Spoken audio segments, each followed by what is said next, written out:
Assalamualaikum warahmatullahi wabarakatuh. Kembali lagi di Mas Way Channel. Bismillahirrahmanirrahim. Allahumma sholli ala Sayyidina Muhammad wa ala ali Sayyidina Muhammad. Baik, apa kabar semuanya? Insyaallah semuanya dalam keadaan sehat walafiat. Amin ya rabbal alamin. Untuk kesempatan kali ini saya akan menyampaikan materi tentang riba. Ini adalah materi fikih kelas 9. Apa itu riba? Nah, riba adalah menurut bahasa artinya tambahan. Sedang menurut istilah fikih, riba adalah kelebihan atau tambahan pembayaran dalam pinjam-meminjam atau utang piutang uang atau barang tanpa ada ganti atau imbalan yang disyaratkan bagi salah satu dari dua orang yang membuat perjanjian. Nah, contohnya seperti ini. Alif meminjam uang kepada Pak Ijo sebesar 1 juta rupiah. Nah, kemudian Pak Ijo meminjamkan uang kepada Alif dengan syarat Alif harus mengembalikan kepada Pak Ijo sebesar 1.200.000 rupiah. Nah, tambahan ini adalah yang dinamakan dengan riba. Jadi pinjamnya 1 juta harus kembalikan 1.200.000. Ini 200-nya adalah uang riba. Tapi kalau Alif menambahkan sendiri, ya bukan atas permintaan Pak Ijo, itu tidak termasuk riba karena Pak Ijo tidak meminta. Tapi kalau Pak Ijo minta, pokoknya harus kembali 1.200.000.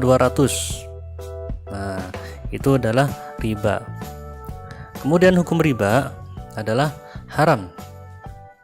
Ini berdasarkan firman Allah dalam surat Al-Baqarah ayat 275. A'udzu billahi minasyaitonir rajim. Bismillahirrahmanirrahim. Alladzina yakuluna ar-riba la yaqumuna illa kama yaqumu alladzi yatakhabbathu asyaitanu minal mas. Dzalika bi annahum qalu innamal bay'u mithlu ar-riba. Wa ahallallahu al-bay'a wa harrama ar-riba. فمن جاءه موعظة من ربه فانتهى فله ما سلف وأمره إلى الله ومن عاد فأولئك أصحاب النار هم فيها خالدون. Artinya, orang-orang yang makan atau mengambil riba tidak dapat berdiri melainkan seperti berdirinya orang yang kemasukan setan lantaran tekanan penyakit gila. Keadaan mereka yang demikian itu adalah disebabkan mereka berkata atau berpendapat sesungguhnya jual beli itu sama dengan riba, padahal Allah telah menghalalkan jual beli dan mengharamkan riba. Orang-orang yang telah sampai kepadanya larangan dari Tuhannya lalu terus berhenti dari mengambil riba, maka baginya apa yang telah diambilnya dahulu sebelum datang larangan, dan urusannya terserah kepada Allah. Orang yang kembali mengambil riba, maka orang itu adalah penghuni neraka. Mereka kekal di dalamnya.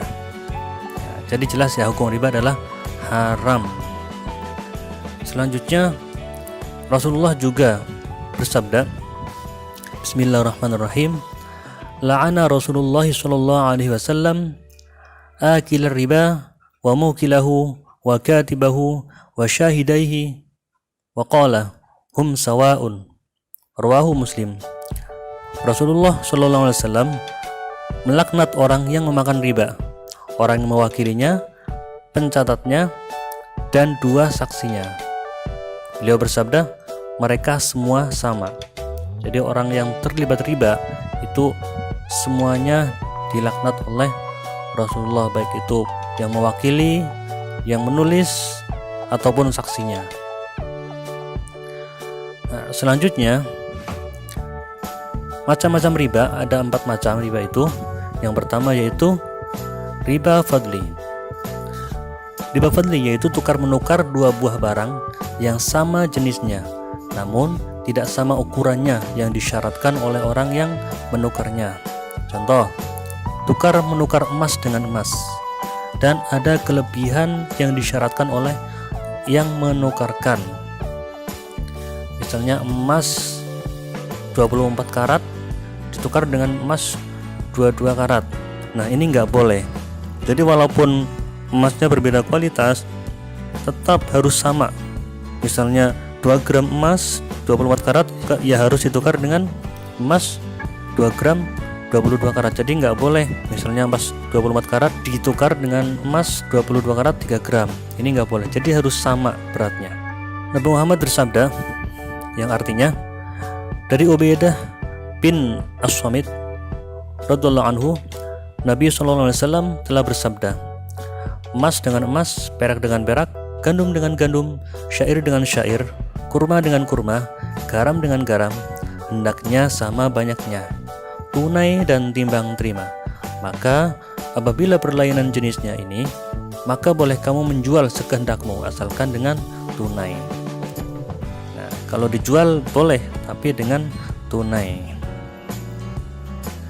Nah, kemudian riba qardi, yaitu meminjamkan sesuatu dengan syarat ada keuntungan atau tambahan dari orang yang menghutangi.